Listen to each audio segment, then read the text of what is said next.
Leaders of 21 Pacific Rim countries are meeting in Peru, looking for some optimism amid the global economic crisis.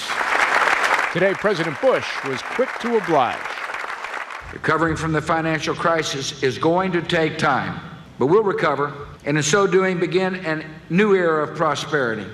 On his final overseas trip as president, now that I'm headed to retirement, my last trip as president is to APEC here in Lima. His famously informal approach to the protocols of diplomacy on display abroad for the last time. The president used his formal goodbye to fellow APEC leaders to lay out his guiding economic principles one last time. And I think we ought to focus our efforts on three great forces for economic growth: free markets, free trade, and free people. Chiding the U.S. Congress for its inaction on free trade pacts with Colombia, South Korea, and Panama. The verdict of history is unmistakable.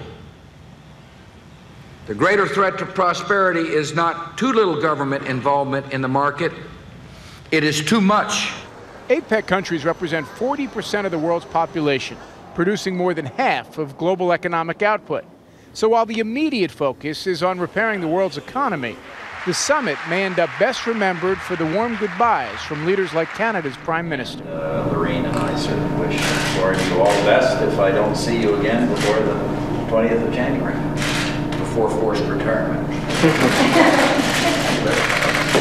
Well known for his resistance to having his emotions analyzed, even the president's top aides describe him as being wistful, reporting that during a meeting with China's President Hu, Mr. Bush said he was, quote, a little nostalgic that this was their last meeting as heads of state.